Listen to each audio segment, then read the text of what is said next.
Baik, pada pertemuan kali ini kita akan melakukan konfigurasi NAT pada MikroTik. Nah, sebelum kita masuk ke dalam konfigurasinya, saya ingin membahas mengenai chain pada MikroTik terlebih dahulu, khususnya pada firewall NAT. Chain adalah parameter yang digunakan untuk menentukan jenis traffic yang akan dimanage pada fitur firewall dan setiap fungsi pada firewall, seperti filter rule, NAT, mangle. Nah, dari ketiga fungsi dari firewall tersebut memiliki opsi chain yang berbeda.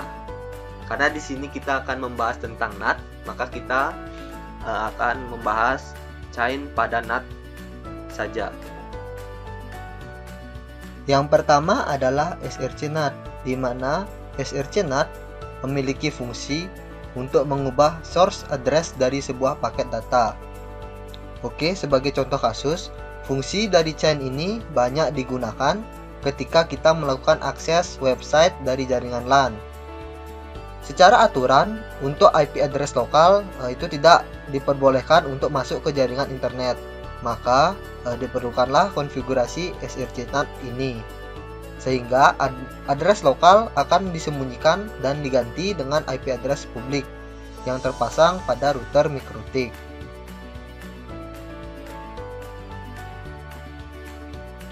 Yang kedua ada DST NAT atau Destination NAT. DST NAT memiliki fungsi untuk mengubah destination address pada sebuah paket data. Bisa digunakan untuk membuat host dalam jaringan lokal dapat diakses dari luar jaringan atau dari jaringan internet. Dengan cara NAT akan mengganti alamat IP tujuan paket dengan alamat IP lokal. Nah, jadi kesimpulan dari fungsi chain DST NAT adalah untuk mengubah atau mengganti IP address tujuan pada sebuah paket data. Nah, selanjutnya kita akan masuk ke contoh kasus dari SRC NAT. Nah, ini adalah contoh kasus yang nanti akan kita lakukan konfigurasinya, di mana komputer lokal itu adalah virtual Windows yang sudah kita buat di VMware, lalu ada MikroTik yang akan nantinya terhubung ke internet. Nah, di sini komputer lokal mendapatkan IP 192.168.1 titik berapa saja, itu tergantung dari DHCP yang didapatkan. Sementara MikroTik akan mendapatkan internet dengan IP 200.200.200.141. Nah, untuk IP yang berwarna hijau itu adalah IP kita simulasikan sebagai IP public, tapi sebenarnya itu bukan IP public. Oke, jadi nanti kita akan ada settingan 2 Ethernet, yaitu Ethernet 1 untuk internet, Ethernet 2 untuk lokal. Berikut ini adalah salah satu contoh kasus dari penggunaan chain Destination NAT atau DST NAT, di mana pada kasus ini komputer klien yang berada pada jaringan internet ingin mengakses server website lokal yang berada di jaringan lokal MikroTik. Nah, bagaimana cara untuk mengatasi tersebut? Dengan cara melakukan konfigurasi Destination NAT. Namun karena di sini kita tidak memiliki IP public, jadi kita ubah sedikit contoh kasus dari Destination NAT menjadi seperti ini, di mana nantinya komputer lokal akan mencoba untuk meminta akses kepada server website. Nantinya di mana komputer lokal akan memiliki IP lokal yang berbeda dengan komputer virtual.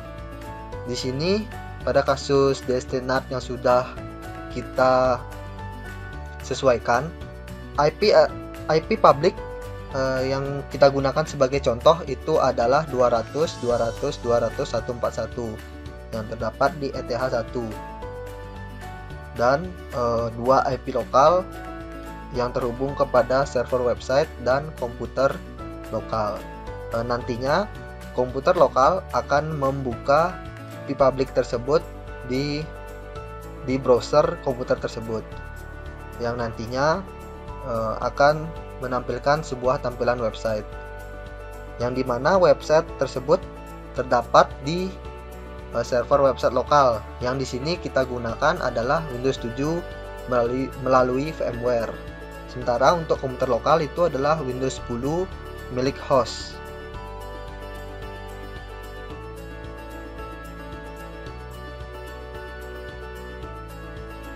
Baik, kita akan melanjutkannya ke konfigurasi. Hal pertama yang harus dilakukan dalam konfigurasi NAT pada MikroTik adalah melakukan settingan adapter network. Di sini kita setting 3 adapter. Yang pertama udah adapter, kita kasih di sini NAT. NAT ini nanti akan berfungsi untuk sebagai jembatan memberikan akses internet kepada router MikroTik. Terus yang kedua, adapter 2 kita kasih LAN segment. Nah, nanti LAN segment ini adalah menghubungkan antara virtual MikroTik kita dengan virtual Windows kita. Yang terakhir yaitu adalah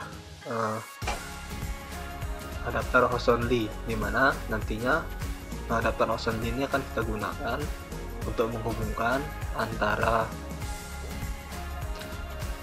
komputer asli kita dengan virtual MikroTik. Kita simpan, oke.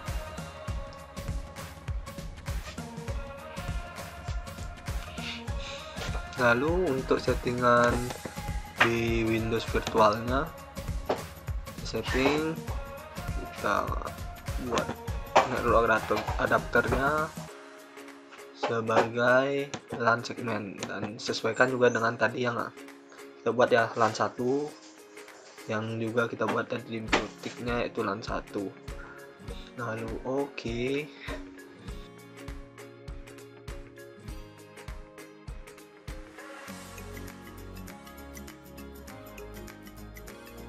Langkah selanjutnya kita buka edit, lalu virtual network. Nah, tunggu sampai berjalan. Di sini kita bisa melihat ada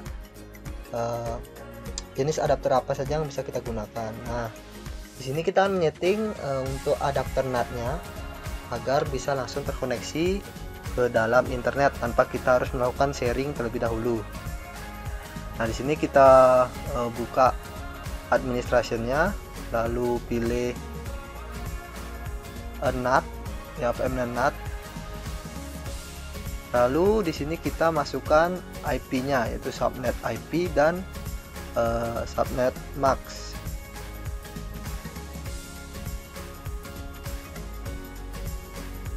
Untuk subnet IP dan subnet max, kalian bisa sesuaikan sesuai dengan arahan kasus.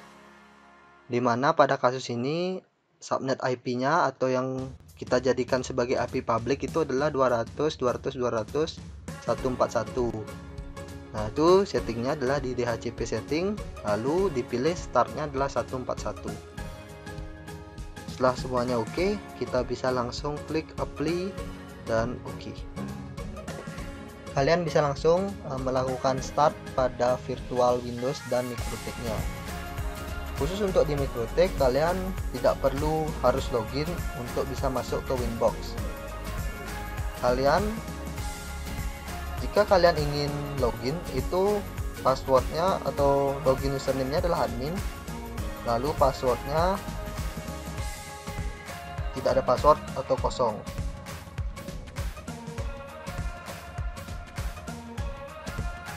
Kita lanjut untuk melakukan konfigurasi pada MikroTik. Kalian bisa masuk ke Winbox. Nah, setelah kalian masuk ke Winbox, hal pertama yang harus kalian lakukan adalah melakukan reset semua konfigurasi. Dengan cara kalian bisa masuk ke menu sistem, lalu klik reset konfigurasi. Kalian centang semuanya, reset konfigurasi. Tunggu sampai reset konfigurasi selesai.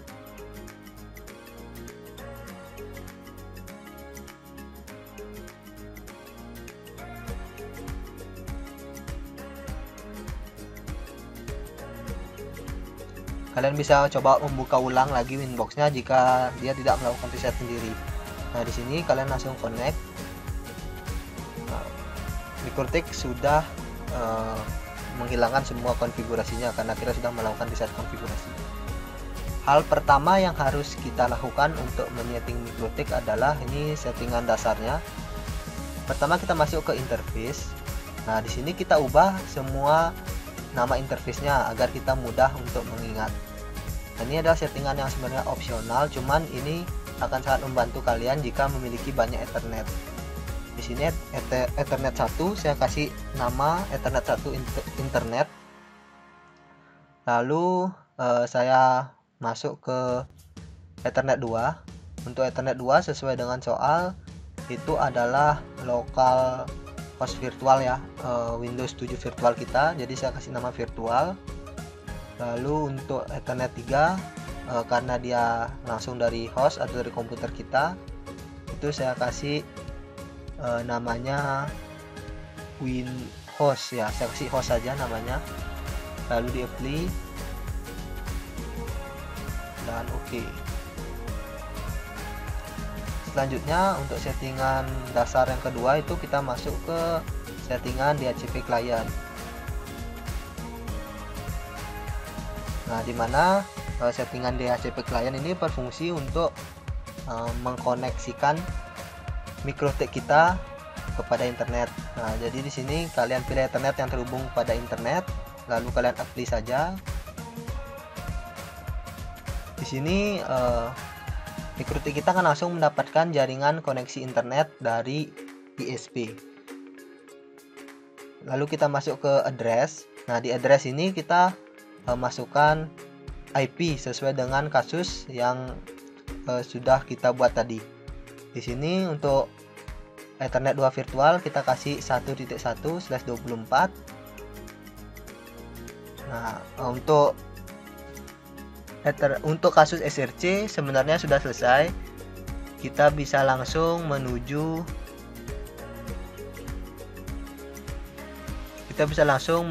ke IP pool ya. Nah, di sini fungsi kita membuat IP pool adalah untuk membuat range IP. Jadi IP yang kita buat tadi itu kan range-nya 255. Kita bisa membuat range-nya sesuai apa yang kita inginkan. Nah, di sini kalian bisa pilih atau bisa memberi nama DHCP pool ini buat apa. Di sini saya kasih nama DHCP untuk virtual, artinya untuk Ethernet kedua. Di situ saya kasih ring dari 2 sampai 220. Oke, pembuatan IP pool sudah selesai. Kita bisa lanjut untuk melakukan pembuatan DHCP server. Nah, pada DHCP server kalian terlebih dahulu buat di networknya. Nah, di sini kalian bisa isi addressnya yaitu 192.168.1.0/24 sesuai dengan yang di menu IP address tadi, dimana itu adalah dimana ini adalah IP dari Ethernet 2 kita. Pada bagian ini saya sedikit kurang dalam melakukan settingan, yaitu pada settingan DNS server. Nah, di situ kalian harus wajib mengisi DNS server yang ada di MikroTik ya. Kalau kalian tidak mengisi, kalian tidak akan bisa melakukan search di web seperti search google.com atau facebook.com. Jadi, pastikan kalian mengisinya. Kalian bisa melihat IP DNS kalian itu dengan cara klik menu IP terus cari DNS. Di situ akan terlihat IP dari IP DNS kalian. Nah, di situ kalian isi di bagian DNS server pada DHCP server. Kita buat DHCP-nya sekarang. Di sini kita pilih Ethernet berapa yang ingin kita buat untuk IP DHCP. Lalu di sini ada address pool, kita isi address yang pool yang sudah kita buat tadi. Oke, untuk settingan DHCP server cukup itu saja. Kita apply. Lalu kita ubah dulu namanya ya agar mudah untuk kita ingat. Di sini saya memberikan nama DHCP virtual karena di sini kita menggunakan internet virtual ya.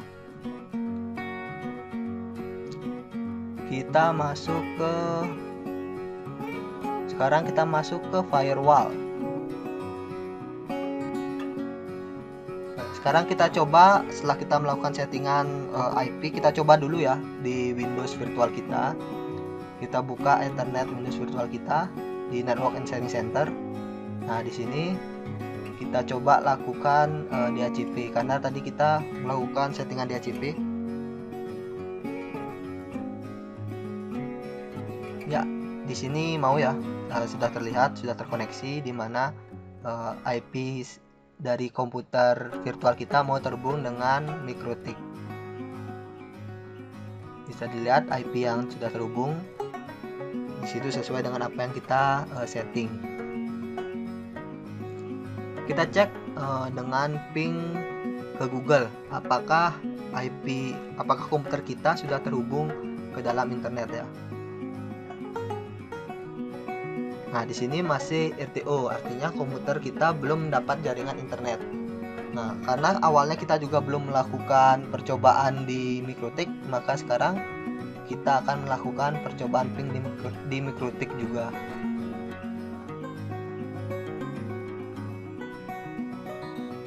Baik, sekarang kita akan melakukan pengetesan koneksi di MikroTik.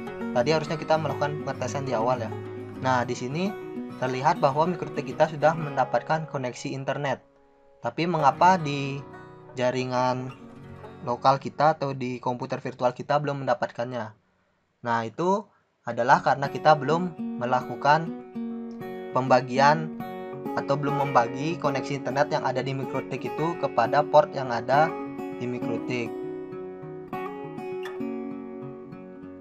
Di sini kita akan lakukan settingan untuk membagi koneksi internet tersebut dengan cara masuk ke firewall, lalu pilih NAT.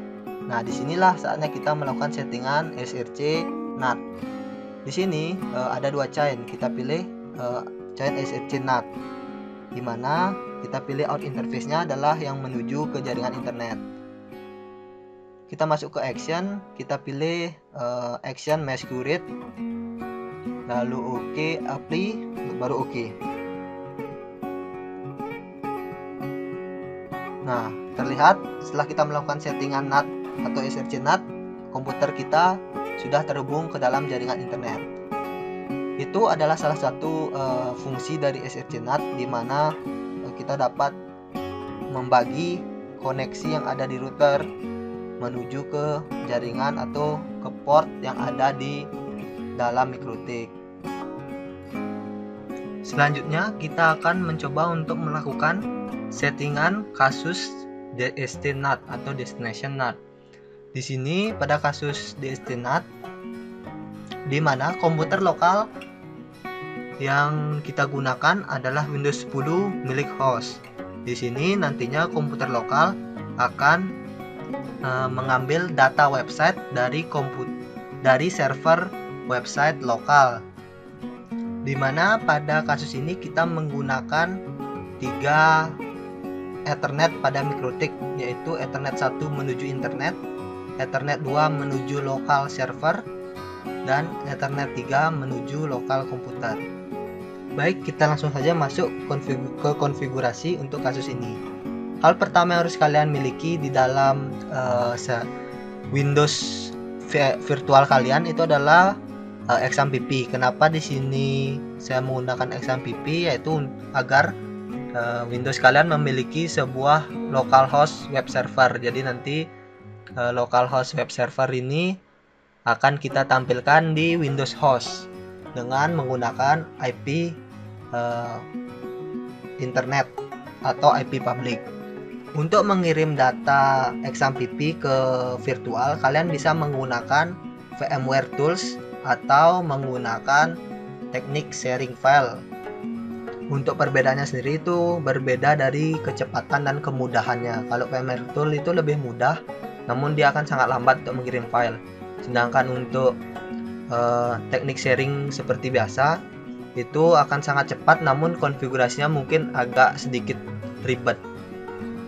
Baik, kita langsung masuk ke dalam router MikroTik kita. Kita masuk ke IP address. Di sini kita ubah dulu IP address kita yang untuk Ethernet 2 sesuaikan dengan apa yang ada di kasus soal. Yaitu di sini kasus soalnya adalah 0.1 untuk network 0.0. Selanjutnya kita akan menambah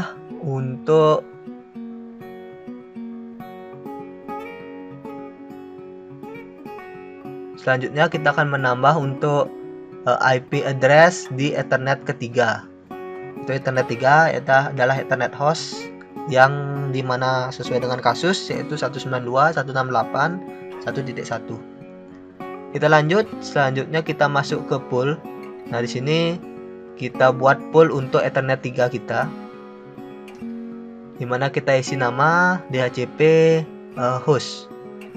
DHCP host, lalu kita beri ringnya 192.168.1.2 sampai 192.168.1.100. Oke, kita apply. Oh ya, di sini yang tadi sebenarnya kita bisa ganti, cuman ya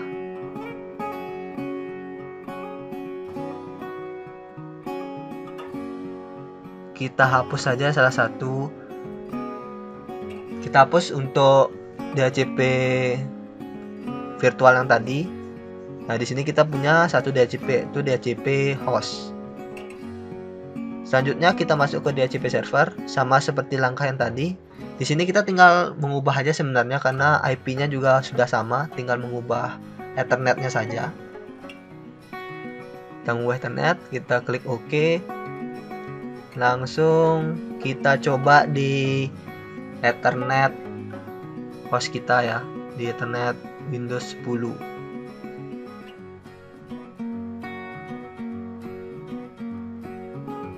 Oke, di sini kita coba terlebih dahulu di Ethernet Windows virtual. Nah, di sini karena dari dalam soal itu di virtual sebagai server dan IP-nya juga statik, jadi kita berikan IP statik. Di sini IP-nya sesuai dengan yang ada dalam kasus yaitu 192.168.0.4. Itu untuk IP servernya. Oke, kita klik OK. Kita coba untuk melihat, lalu kita lihat detailnya, dan ya IP-nya sudah berubah ya. Karena kita pakai statis, sudah pasti IP-nya akan lebih mudah untuk berubah. Selanjutnya baru kita masuk ke Windows host kita. Di sini kita masuk ke Network and Sharing Center. Oke, kita masuk ke Network and Sharing Center. Kita edit network adapter yang menuju ke host VMware. Di sini kita properties, kita lakukan DHCP karena tadi kita melakukan settingan DHCP. Ya, kita lihat detailnya terlebih dahulu. Dan belum ada IP, kita coba disable lagi sekali. Ya, kita enable lagi. Oke, kita coba lihat detail kembali. Nah, di sini error, berarti ada kesalahan pada saat melakukan settingan DHCP server kita. Ya, di address pool kita belum isi, yaitu harusnya kita isikan DHCP host yang tadi sudah kita buat. Oke, sekarang kita coba lagi ke Windows kita. Ya, kita disable, lalu kita enable lagi. Kita cek di status dan ya berhasil connect. Jadi itu salah satu trouble yang kita harus memang cukup berhati-hati untuk melakukan settingan. Karena salah settingan sedikit, maka konfigurasi kita tidak mau berjalan dengan baik. Baik, setelah semuanya sudah oke, sudah mau terkoneksi, sekarang bagaimana cara kita untuk membuat tampilan website ini bisa tampil di halaman web browser dari Windows host kita. Kita coba ya, ini kan IP publiknya adalah 200.200.200.141. Kita coba dulu tanpa melakukan settingan apapun. Nah, masuknya adalah ke router OS. Sekarang bagaimana caranya untuk melakukan tampilan, bagaimana router OS ini diganti tampilannya menjadi server web yang ada di Windows 7 virtual. Nah, langkah-langkahnya adalah kita masuk ke IP firewall, lalu kita pilih chain, kita masuk ke NAT terlebih dahulu, pilih chain destinat. Nah, di sini destination address kalian bisa isi IP public yang kalian miliki. Seandainya kalian sudah memiliki IP public, kalian bisa menaruhnya di situ. Tapi jika masih menggunakan IP lokal yang kita fungsikan sebagai IP public, nah disitulah letaknya. Lalu untuk protokol itu kita isi TCP, karena protokol TCP adalah protokol untuk website. Lalu destination port 80. Nah, untuk destination port ini itulah destination port dari MikroTik. Nah, bukan dari Windowsnya. Jadi kalian bisa mengubah-ubah untuk destination port ini menjadi apa yang kalian inginkan. Oke, di sini untuk addressnya sendiri itu kalian bisa lihat di bagian virtual Windows kalian. Di situ kalian lihat address dari virtual Windows kalian itu berapa. Itu kalian copy. Kalau di sini 192.168.0.4. Untuk portnya kalian bisa lihat di bagian XAMPP-nya atau di bagian web servernya. Jadi untuk default dari web server sendiri itu adalah 80 portnya. Ya, bisa dilihat di XAMPP-nya adalah 80. Untuk port 2-nya kalian harus sesuaikan dengan apa yang ada di server website yang ingin kalian akses melalui internet. Oke, kita apply. Lalu sekarang kita coba di Windows host kita apakah dia mau langsung terkoneksi. Dan ya, dengan menggunakan IP yang kita fungsikan sebagai IP public, yaitu 200.200.200.141, apa yang ada di web server tersebut mau terbuka di komputer host kita. Di sini saya akan mencoba menggunakan destination port bukan port 80, bukan port default untuk website. Jadi saya gunakan port yang acak-acakan. Di sini saya kasih 82. Maka ketika kalian melakukan reload, ini akan langsung masuk ke router OS. Nah, mengapa begitu? Karena default dari 80 itu mengarah ke router OS. Di sini untuk membuka web servernya kita bisa menggunakan port 82 dengan ada tambahan titik 282 yang menandakan menuju ke port 82. Baik, seperti itu saja untuk konfigurasi NAT kali ini. Kalian bisa melakukan explore lebih banyak untuk konfigurasi NAT ini, karena konfigurasi NAT bukan tentang ini saja, namun basic dari konfigurasi NAT adalah seperti ini, di mana ada DST address, SRC, NAT.